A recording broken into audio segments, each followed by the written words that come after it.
I think I'll go with MIP. I think we'll go from there. All right. Can I want to go first just because y'all might grill me for these takes.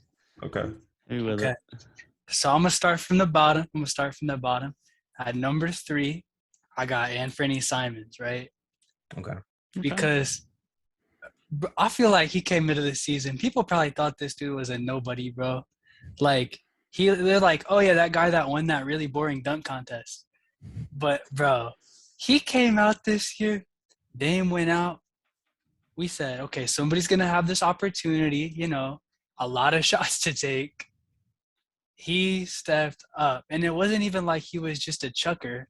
He had crazy efficiency. So he might have been first for me if he like played more of the season, but he's missed like a lot of time now, so that kind of knocked him down. Second, I got DG. I feel like he showed those flashes last season. He did a lot of really good things, but this year was just a whole new level running that offense for the Cavs, who, like Devin just said, greatly overperformed this year. So I wanted to give him some respect somewhere on this award show, I guess, that we're doing. Since I guess, spoiler, if it's not really a spoiler, I don't really have him anywhere else. But number 1, I don't even know if he would qualify here, but I just had to. I put Ja. Just like, he was already kind of a star last year, but the leap that he's taken this year, just taking over the league by storm, I feel like that's your classic most improved player, is a guy who you're like, oh, he might, usually it's like out of nowhere, but it's always that guy that just randomly takes the league by storm, becomes kind of that media darling, young guy, leading his team to a lot of wins. They were like an 8 seed last year, and they were probably expected to be in the playoff contention, but not at the highest level that they've been at. So, Ja Morant. Man, that was a cop-out pick, Gabe. I feel like that's just the pick. I don't know. I respect it. I guess I'll go next then. I had Ja as my third guy, and the only reason I had him as at third is because I think we kind of expected him to take that leap into stardom this year. I think that was pretty much expected after they made the playoffs last year, and just somebody that's gotten better each season of his career. I think it was kind of expected. He did take a big leap, but I don't know. I just can't give him this award because it's kind of expected, man. Number 2, I got Jordan Poole, another third-year guy who really took strides forward, and especially over like the last 25 or so games, he's been on a different level. He's been going crazy.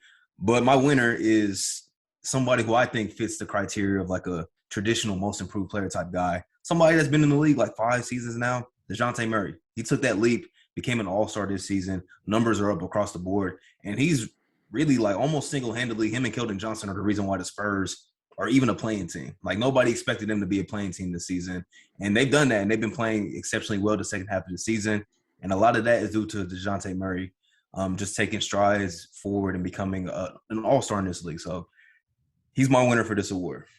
Hey, I like those picks. I would have liked to show love to as many people as possible. Yeah. So yeah, since we didn't do like a top 3 6-man of the year list, I definitely would have had Poole as number 2 on there. Like, he was in contention for a couple things. Yeah, definitely. There's been a lot of good improving young talent across the league this year. There's definitely a lot more than a top 3 of elite improving young players over the course of the season. But shout out to Dejante Murray, no doubt. He's my number 3 on my most improved players list. As you mentioned, Tyrik, he's a big reason why the Spurs have been anywhere near as competitive as they have been this year. Both ends, playmaking, scoring, rebounding. He does everything at a good level for the Spurs team and just impacts winning in every possible way a point guard can. Darius Garland was my number 2. He had a nice improved year on a Cleveland team that has significantly improved as well. And Ja was indeed my first pick as well. Okay. Even though he was expected to have such an improved season, if I was going under the unexpected type of jump, then I would probably go with the Jordan Poole or an Anfernee Simons. But simply based on type of improvement from last year to this year, Ja's had one of the bigger jumps in the league, even though he was already good last year. I had to give him his respect for that. Memphis have been one of the most improved teams in the league in turn because of his improvements. But there's no doubt that there's a lot of good candidates for this award. Darius Garland, Dejounte Murray, Jordan Poole, amongst others. A lot of good young talent in the league that's up and coming. We're in a good spot for talent in the NBA. There's no doubt about that. I will say I'm very surprised neither of you guys had Anfernee. But I will also say, I feel like usually with this award, it's always like the guy that leads their team to a random like playoff berth. Mhm. And so I guess that kind of makes sense why he wouldn't be there.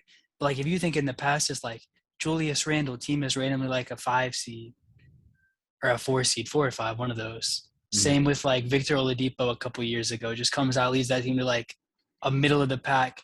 If the Cavs would have kept it up, I think that would have made it Darius's award truly, because that would have been that same sort of, oh, guy was pretty solid, and then he leads his team to like the 4 seed being great.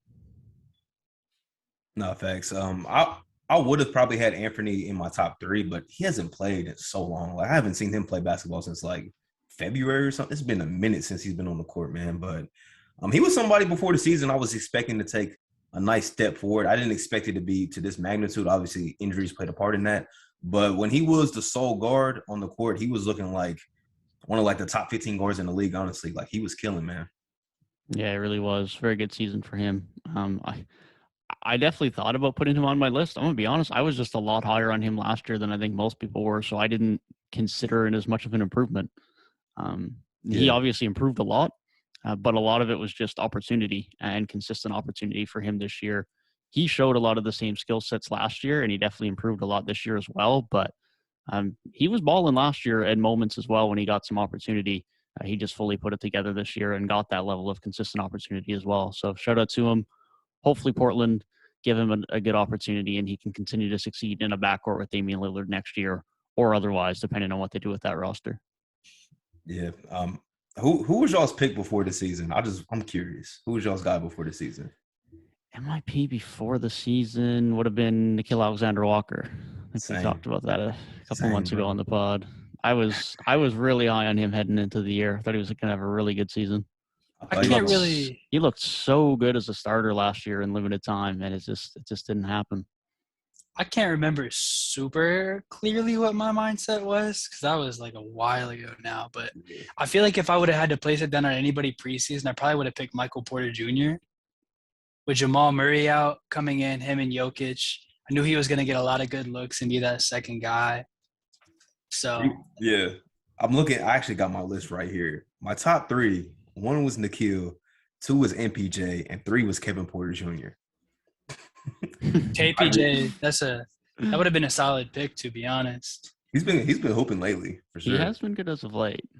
He has been good as of late. I'll give him that. There was definitely a lot of people that thought he was going to have a really good year because I remember my video on him in the summer got absolutely flamed on for not thinking he was going to have a great year. So there was definitely a lot of hype around him, and deservedly so. But he has been good over the last couple of weeks. Him and Jalen Green have both been balling out for sure.